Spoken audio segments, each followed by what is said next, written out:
and Pam and others educating me on the importance of what we're talking about today, safe cleaning and disinfecting during the pandemic. I never thought of my mother when we were kids about wash your hands. That would be such an important thing to do when we were kids, but now it's becoming commonplace. But we also need to make sure we know what we're using when we're cleaning our surfaces. And I think that's what TURI really has an opportunity to step up in a big way to help educate people throughout the Commonwealth. So I'm happy just to learn from you, continue to learn from you folks.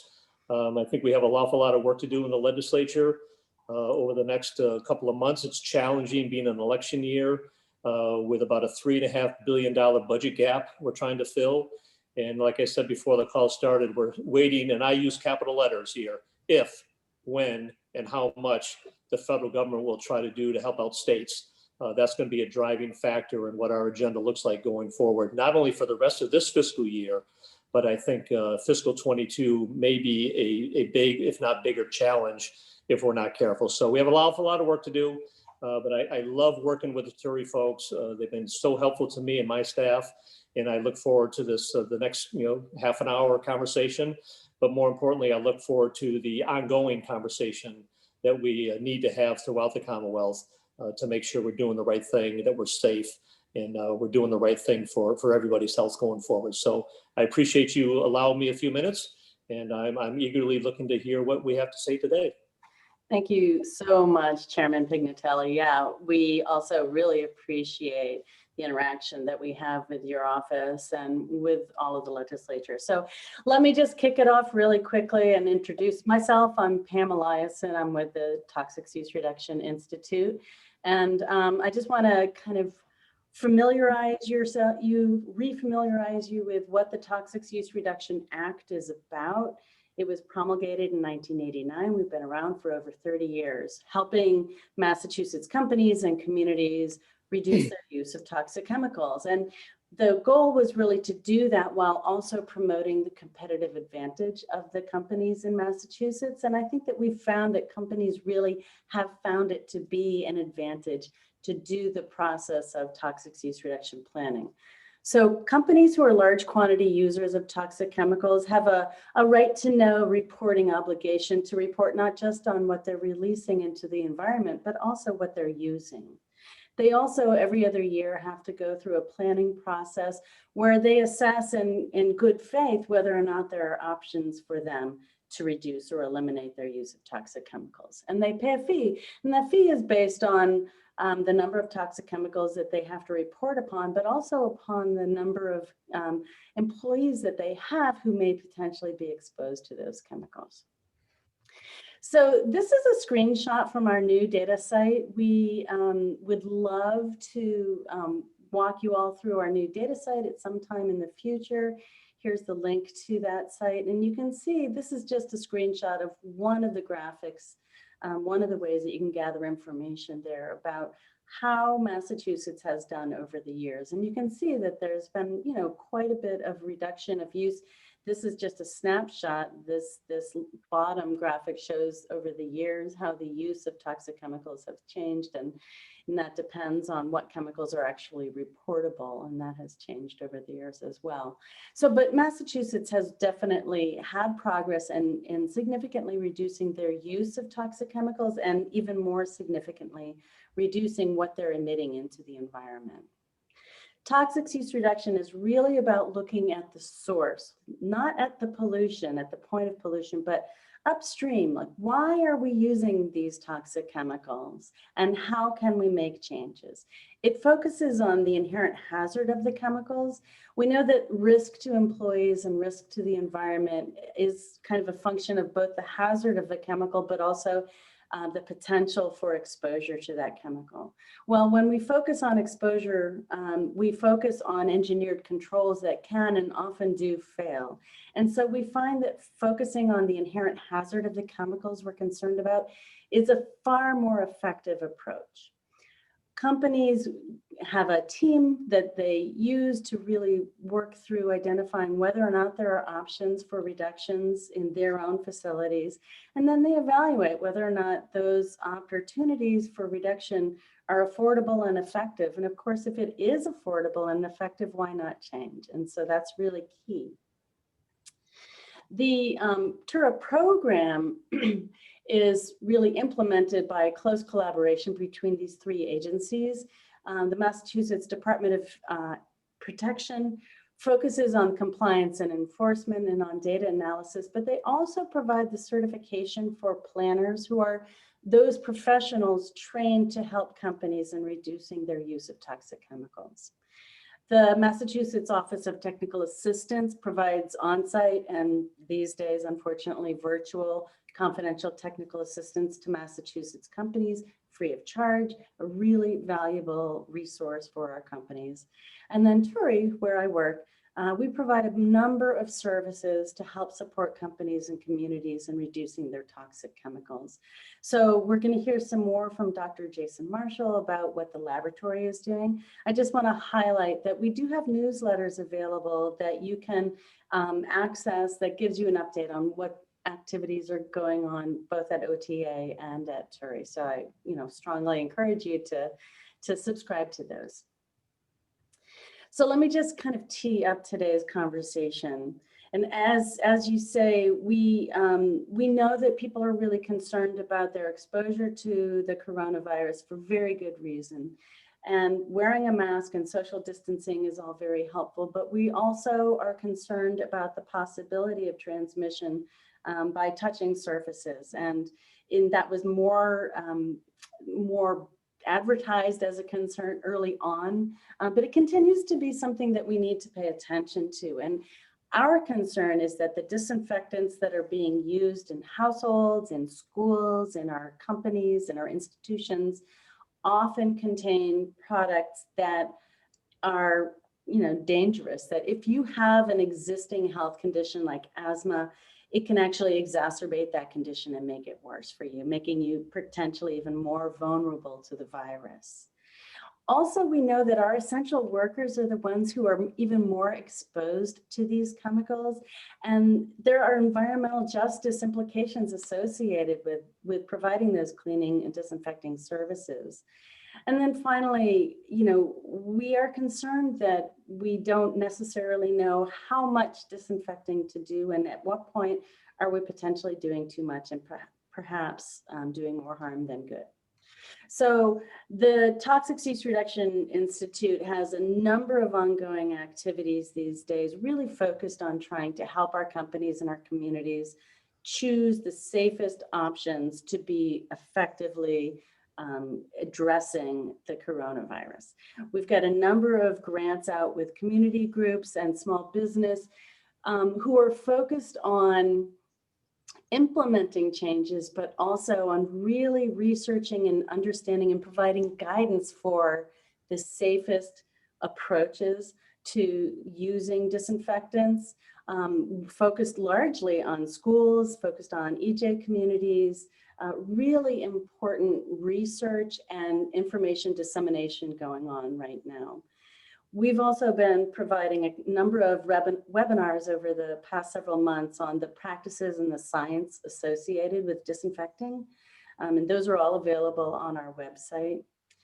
Currently, we're also working with the Science Advisory Board to consider one of the most common active ingredients in disinfecting products, those quaternary ammonium compounds, or quats, which are not necessarily currently listed as toxic, but should they be? So we're initiating that research right now. And then, of course, the laboratory. And the lab has really stepped up its efforts to focus on the efficacy of a number of different ways of addressing the need to provide effective disinfection while still really focusing on what are the safest opportunities. So I'd love to hand it over to Jason now, who can share more information about the work that the laboratory is doing. So Jason. All righty. Thank you for being here and listening to me talk. I know sometimes that can be challenging. Let's hold on a second. All right. So as we all know, disinfectants are used to improve our living environment through the elimination of harmful biological and viral organisms. Unfortunately, a lot of the traditional disinfectants that Pam was just talking about, bleach, which is sodium hypochlorite, and the quaternary ammonium compounds, and also known as quats, can be very dangerous to the person using these chemicals and the people who may be in the room afterwards. They can affect skin and eye, as well as being a problem for respiratory exposure as well. The other thing that we have to be concerned with is that sometimes these chemicals can be accidentally mixed with other cleaning chemicals and produce even more harmful resulting chemicals from that and cause more damage. I'm not going to get into a lot about the mixing, but on our website, there is a fact sheet around the common mistakes or the common mixing things you want to avoid. Because of all the hazards associated with using a quaternary or a bleach chemistry for the disinfecting, it's important to wear appropriate personal protection equipment. That would include gloves and goggles, and in some cases, respiratory masks, and also protective clothing as well. It's also important to make sure that when you're using these chemistries, you're not in a closed space with very little air movement. So working in an adequate ventilated area is going to go a long way to make sure that the person using these are reducing their exposure risks. As Pam had mentioned, in this time of everything is of concern and everyone thinks they have to disinfect everything, sometimes they feel that more is better. And this is one of those times, if you use more of a disinfectant in everyday applications, you may not be doing yourself any favors. You may be exposing yourself to unnecessary levels of the chemicals. Some of these chemicals may be safe at the dilutions that you use them at, but at the higher concentrations, you may get more health effects from that chemical. And this last point that's on this slide, it's going to be on the next 3 slides. So hopefully you come away from today knowing that it's always important to clean before you disinfect. But before we can get into that, we have to kind of know the difference between all of these cleaning and disinfecting. So cleaning is the physical removal of a dirt or soil from a surface. It does not do any killing of a virus or bacteria, but it can physically collect it onto the towel that you're using and remove it from the surface. You have to be careful that if you go to the next surface you're going to clean using that same towel, you have potential of transferring that bacteria or virus from one place to the other. So that's where the disinfectants and sanitizers will come in. Sanitizers will kill 99.9% and above of just bacteria. It cannot make claims on killing a virus or a fungi. So this is referred to as a 3-log reduction, 99.9. So you'll hear that terminology out there. Oh, this is a 4-log reduction or a 3-log reduction. That's what it refers to, is the amount of bacteria being removed from the surface. Disinfectants, on the other hand, are designed to kill or destroy all forms of microbial life. That includes bacteria and viruses, but it doesn't go all the way and kill off any of their spores, which could potentially reproduce more later on. That's the next level that I don't have on the slide, which is sterilization. Now, to talk about why you can't disinfect a dirty surface, I'm going to play you, hopefully, a clip from a community service project my son and I did for our black belt candidacy in karate at the Family Martial Arts Center in Leominster. So bear with me a second, see if this actually will work. And surface before you can disinfect it, because the soils can hide the virus from the disinfecting chemicals. Let's take a look. Here's a dirty surface. What happens when we put the disinfectant into the solution and trying to kill the virus? As you can see, the virus is blocked by the dirt and cannot reach the cell. Well, let's wash the surface first using soap and water. So now that the virus is exposed, we bring in the disinfectant chemicals, and as you can see, they disrupt the cell membrane and render the virus inactive. all right, so that's why it's important to make sure you clean a surface first, because that soil will prevent the disinfectant chemicals from reaching the virus and actually being able to do its job. In addition to preventing it from reaching it, sometimes these solutions, the disinfectants, will interact with the soil and change the makeup of the chemistry and render it inoperable towards disinfection. So we've talked about some of the traditional chemicals that are out there and that there's hazards associated with them. So, but all is not lost. There are safer alternatives that do exist. Through the list from EPA's Design for the Environment, they've come up with a handful of safer active ingredients, as you can see on the screen here. Many of these have been assessed for safety using EPA's criteria, as well as they still have to maintain a performance level, being able to disinfect, be effective on the various bacteria and viruses that you're wanting to remove from the surface. In addition to this list from EPA, there are other methods and active ingredients that are out there that will be safer than traditional methods, but they are not necessarily showing up on EPA's list. This includes some of the ones you see on the screen, which I'll go through in a minute.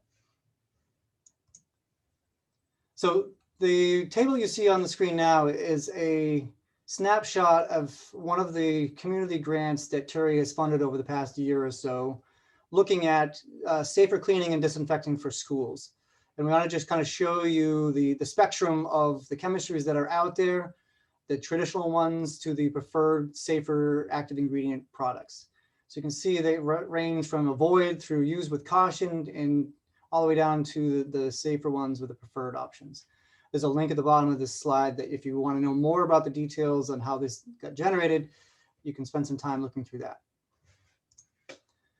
So as I mentioned, the Design for the Environment was focused on the disinfecting chemicals themselves, the active ingredients. Unlike other organizations, they actually went a step further and they wanted to look at the other ingredients that were in that product beyond the active ingredients. They called them the inactive ingredients. And what they did is they used their criteria from their Safer Choice program that was set up for cleaning products. And they said everything else in the product has to meet the Safer Choice level of safety for the ingredients. So combining their disinfecting ingredient as well as the other ingredients, they're trying to do a comprehensive evaluation on safety of these chemistries. Another organization that's doing a lot of great work around promoting safer disinfection is Green Seal. And I know that they've been working on looking at some of the other chemistries that may not be on EPA's list of safer active ingredients. For the past 10 years or so, TURI has been a member of the Toxics Reduction Task Force that was enacted by the Executive Order of 515 that was responsible for making sure that executive offices were using safer cleaning chemistries in their purchasing processes or practices. So we've worked closely with the Operational Service Division with Julia Wolf's group there to help identify safer cleaning chemistries and more recently identifying the safer disinfecting chemicals that we feel meet what we want them to be for safety, as well as being available, as well as being effective in removing bacteria and viruses. So the information you can find more about that list is on the site right now. So moving on to some of the devices, superheated steam sounds very elaborate. It's not a conventional steam cleaner where you have a lot of water, where you may be steam cleaning a carpet, or a pressure washer where you're cleaning the side of a house. These devices use very little water and they use pressure to increase the temperature of the steam coming out of the system well above boiling, and allows for an effective and short disinfecting window of various viruses and bacteria. What they have done is, because of the nature of SARS-CoV-2, not many people have done testing on the actual virus. But EPA has set up protocols that if you can show that it's as effective on harder to kill viruses or similar coronaviruses, then it's likely that these products would be usable on the actual SARS-CoV-2 virus. And for steam vapor, there's a lot of testing that they've done. A 4-log reduction in under 10 seconds is hard to beat by any other kind of chemical avenue. So it's kind of important to not just looking at chemistries, but looking at other ways you can disinfect a surface. Hypochlorous acid is one of 3 chemistries in the chlorine window of disinfecting chemicals. The other 2 being chlorine gas, as well as hypochlorite, which we mentioned was the active ingredient in bleach solutions. Now, why is this important? Because chlorine gas and hypochlorite are both known asthmagens, whereas hypochlorous acid is not. And so the products that we've been investigating, we're making sure that the pH is maintained in a range of 4 to 6, as you can see by the graph here. In this range here, most of what you have as your active ingredient is going to be the hypochlorous acid. Once you start to shift either a higher pH or lower pH, you're going to have a combination of hypochlorous and hypochlorite, or chlorine gas and hypochlorous, and that can potentially expose the workers or the users to a known asthmagen. So as part of the ongoing research that Pam mentioned that we're doing in the lab is we're looking at these effective disinfectant chemicals, but also looking at what might be the exposure to the less than ideal conditions, and are they being exposed to something that's going to cause them health issues. Next on the list is aqueous ozone, not to be confused with atmospheric ozone or gaseous ozone. The two of them, even though they have ozone in them, they behave quite differently when it comes to health and safety. Aqueous ozone is a product of water and air in the presence of an electrical charge. What happens is that this forms ozone, which is a highly unstable element, but it's very reactive towards organisms and soils. So when it approaches them, it basically rips the cells apart and renders the virus or the bacteria inoperable. And then after when it's done, what it returns to its natural state or more ideal state is, back to oxygen. So there have been questions or concerns about what is the potential of being exposed to the hazardous version of ozone in the gaseous form. And so as part of the research we're doing, we're also going to be looking at, what is the potential for the generation of the gaseous ozone around these devices. So UV light is another mechanical type of system that's out there. It's been used for decades on various pathogens. And the question is, well, does it work on SARS-CoV-2? Again, as I mentioned, not many people have access to the actual virus to do testing, but in the UVC wavelength range, around the 250 nanometers, it has been found that this wavelength is effective on several of the viruses that are similar to the SARS-CoV-2. You can see the SARS-CoV and the Middle Eastern respiratory syndrome. These are all similar type of viruses. These all are, what happens with the UV light is they cause lesions in the DNA and the RNA, effectively killing or inactivating these organisms. Now, the downside of using this type of chemistry or this process is that we have DNA. And so if we're exposed to it, it can cause problems with eyes as well as skin. And so there's research not being done by us, but other people right now looking into what they call far UVC. You can look at the picture in the upper right-hand corner. You can see that conventional UV lights can penetrate down several layers of the skin and can damage the skin. Whereas the far UVC doesn't go past the top layer.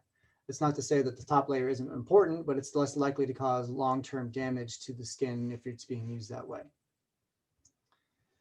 So here's, so the last option that we'll talk about is the all-purpose cleaners or degreasers. Now you're saying, well, wait a minute, you said I had to clean before I disinfect it. Now you're telling me I can use a cleaner as a disinfectant? Well, because of the nature of the SARS-CoV-2 virus being a nanoparticle with a lipid layer, which is this red layer right in here, a lipid layer just means it's made up of fatty materials and it's held together that way. Now, if you understand cleaners and degreasers, it says it right in the name, it's there to try to remove greases from the surface. So it's ideally, this would be great if these all-purpose cleaners, degreasers could dissolve this lipid layer in rendering the virus inoperable. That would be great. The problem is due to the nature of the size of the virus, it may not be as easy as we think or hope that these cleaning solutions can get close enough to this virus. I also like to point out that this picture is another part pulled out from my son's great work on his black belt karate community service project. So no matter what you're using for disinfecting, safety will still matter. You have to use as directed. And if you look at any product that's out there in the market, the first thing they say, if it's a disinfectant, it says, please clean first with an appropriate cleaning chemistry. Then they give you recommended concentrations, how strong of a solution to make, as well as how long to leave it on the surface. Because when they have submitted their paperwork to EPA, they said, this is how we can prove that it works under these conditions.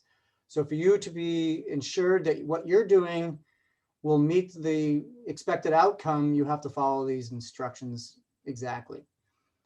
And it's also important to, as I mentioned before, their personal protection equipment, gloves, goggles, respiratory masks, and clothing coverings as well. Now, there are some questions out there about electrostatic sprayers or foggers and misters. I don't have as much time as I normally would like to have to talk about these topics, but you have to check with the manufacturer of the chemistry, not the equipment, but the chemistry, the people who make the disinfecting chemical you want to use, to see if they have validated that chemistry with use of any of these other delivery systems. That's because, like I had said before, they've submitted paperwork to EPA to say, we've shown that these work under these conditions. If they haven't used these devices, then you're not guaranteed that what you're doing is going to provide an effective disinfecting level. It's also important to note that using these delivery systems can change how the hazards or the safety side of using these chemistries will be affected, because of how it's delivered into the air may be different than if you spray it on yourself with a larger droplet versus a smaller droplet. You may be able to breathe into your lungs and deposit in there and exacerbate existing conditions.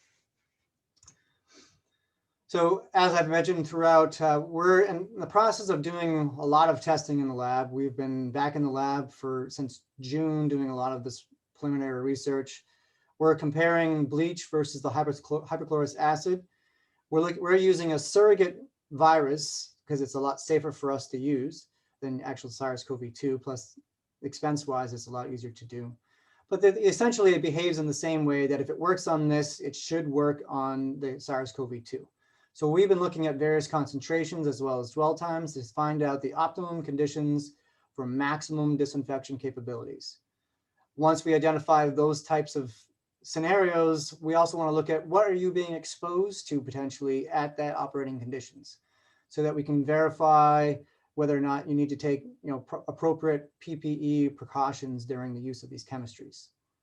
Concurrently, while we're doing this testing, we're also looking at all those other alternatives that I just went through with you guys, talking about how well does steam work, the all-purpose cleaners, aqueous ozone, and as well as some UVC equipment. We're also looking at these probiotic products as well as these long-term preventive maintenance sleeves that you may see on doors. How well do they work? What do you have to do differently to make sure that you're ensuring a safe environment? Well, at that point, I will stop rambling at you and open it back up for questions. Thanks so much, Jason. Yeah, so we did have one question about hand sanitizers and will they actually destroy a significant amount of the virus? And if you, I can just jump right in with that.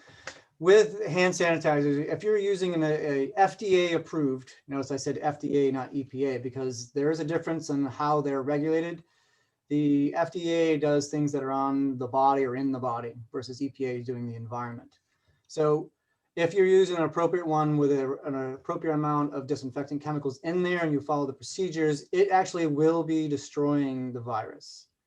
The good news is that if you have access to soap and water has been proven to be more effective than these hand sanitizers.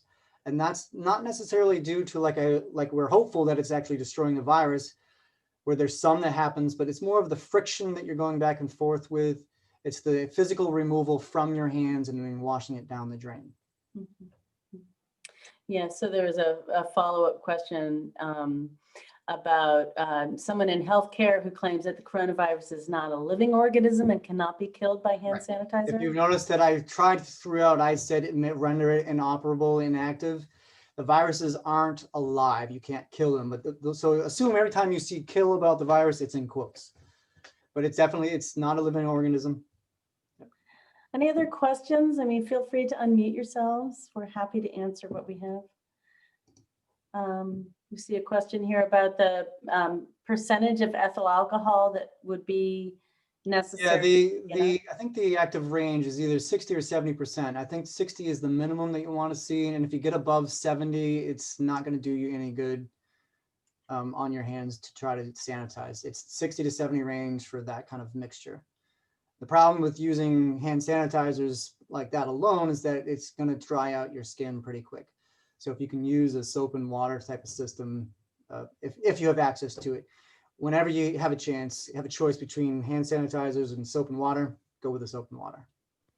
I also just want to point out, oh, I'm sorry, Dominic. So I just want to point out really quickly that on our website, TURI.org, we have right up front, there is a link to a lot of different resources that we've been developing about how to address the coronavirus and resources, including information on products. So you should really go there. So I'm sorry, Dominic, please go ahead. So I just want to follow up what was asked earlier about it is not a living organism.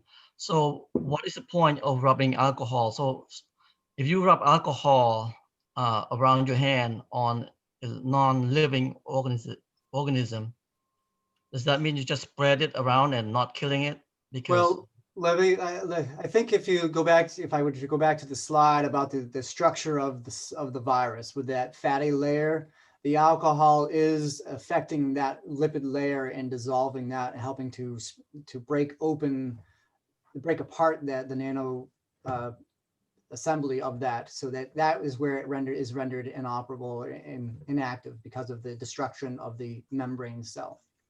okay, thank you. Yep. I really appreciate everybody's time and questions. It's a little bit after the half hour, so we're happy to continue to answer questions, but I know that everybody is quite busy.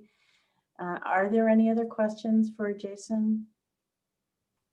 Could I ask a question, Pam? This is Smitty. Of course. I'm the one on the right.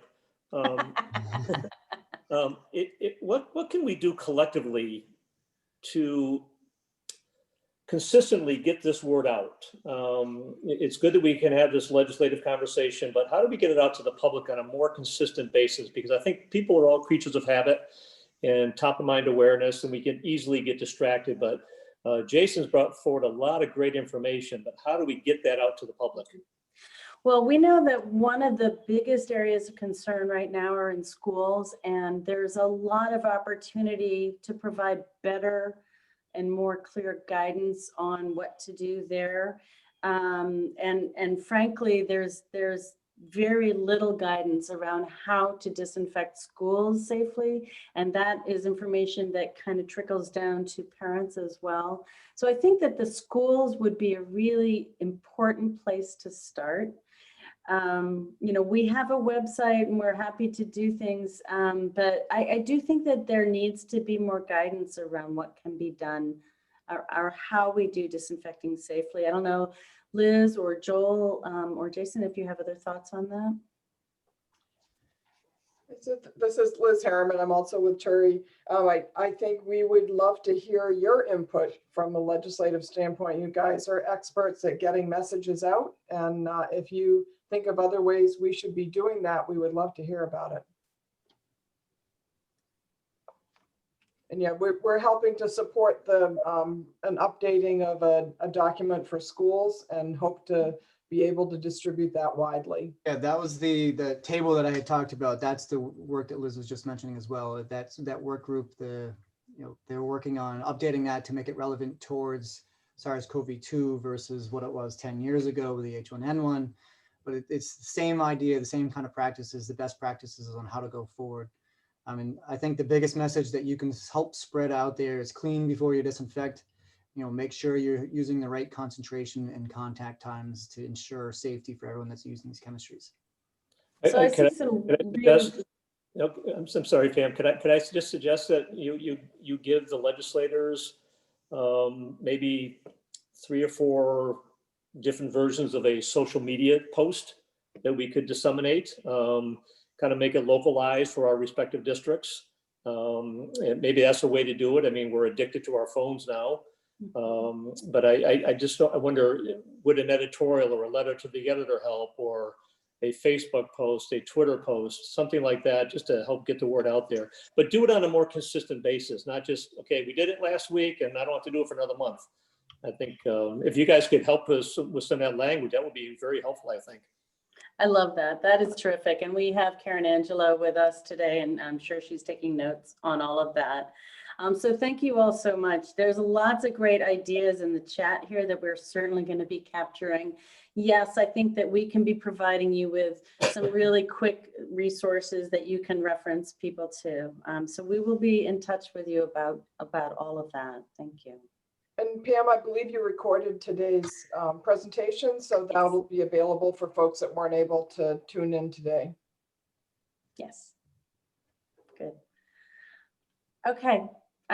So in the spirit of respecting everybody's time, I'd love to just thank you all again for joining us. It's really important information, and we are really very interested in helping in any way we can to get information out about how to be safe and effective as you approach your need to disinfect surfaces. I hope everybody has a great day. And Pam, if I could just quickly say, Senator Goby's office and mine, we're there to help any way we can. So please don't hesitate. You don't have to hesitate, and you don't hesitate, but we're there to help. And if we can help get that information out there, count us both in. That's terrific. Can we have Billy Idol too? Well, I got more pictures. I'll give you all those next time. That's wonderful. Okay, thank you all so much. All right. Keep up the good work. Thank Okay. you.